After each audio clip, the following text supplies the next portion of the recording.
পৃথিবীতে সবাই জিততে আসেনি। এবার বলবো একটু হেরে যাওয়ার গল্প। থ্রি ইডিয়টস এর চেয়ে ছিরোটে মুভিটা আমার কাছে বেশি প্রিয়।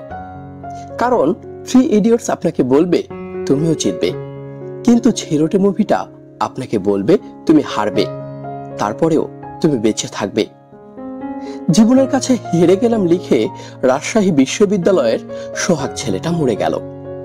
হয়তো কেউ তাকে কখনো বলেনি জিতে যাওয়া মানেই জীবন না, হেরে যাওয়ার মধ্যেও থাকে বেঁচে থাকার আনন্দ। শিবরেখা ডেল কার্নেগি থেকে আমাদের বাবা মা বরাবর আমাদের একটা কথাই বলে, তুমিও জিতবে, শক্ত হও, উঠে দাঁড়াও, দৌড়াও, জিততে তোমাকে হবেই।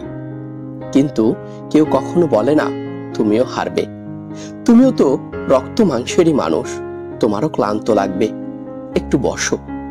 সবসময় উঠে দাঁড়ানোর দরকার নেই, সবসময় দৌড়ানোর দরকার নেই, একটু বিশ্রাম করো।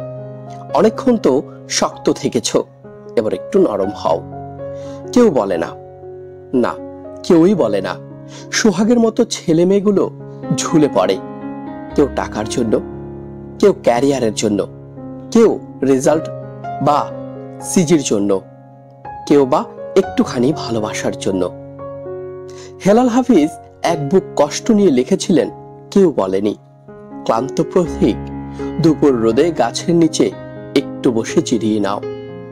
ওদিকে হুমায়ুন আজাদ লিখেছিলেন আরো ভয়ঙ্কর কথা, আমি সম্ভবত খুব ছোট কিছুর জন্য মারা যাব, খুব ছোট্ট একটি স্বপ্নের জন্য, খুব ছোট দুঃখের জন্য। আমি হয়তো মারা যাব কারো ঘুমের ভেতরে একটি ছোট দীর্ঘশ্বাসের জন্য, এক ফোঁটা সৌন্দর্যের জন্য।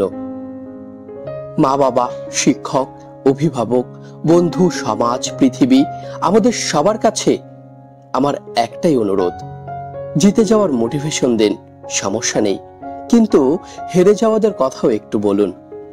পৃথিবীতে সবাই জিততে আসেনি, সবার জেতার দরকারও নেই, কিন্তু এই পৃথিবীতে সবাই বাঁচতে এসেছে। এই পৃথিবীর প্রতিটা মানুষ ছোট্ট একটা স্বপ্ন, একটুখানি সিম্প্যাথি আর এক ফোঁটা রোদ্দুর ডিজার্ভ করে, ছোট্ট একটা ঘাস ফুল ডিজার্ভ করে। এই পৃথিবীর আলো বাতাস জল বা জোছনায় সবার সমান অধিকার আছে। জিতে যাওয়া মানুষটার যেমন দেয়ালে শীষ শোনার অধিকার আছে, হেরে যাওয়া মানুষটারও তেমন এক ফোঁটা বৃষ্টির জল পাওয়ার অধিকার আছে। জয়ের মালা বিজয়েরই থাকুক, ওটার ভাগ্য কেউ চায়নি। তাই বলে আমাদের হেরে যাওয়ার মানুষের উপর থেকে এক টুকরো মেঘের ছায়া কেড়ে নেওয়ার অধিকার কারণেই, কারণ সৃষ্টিকর্তা উত্তম পরিকল্পনাকারী। ধন্যবাদ।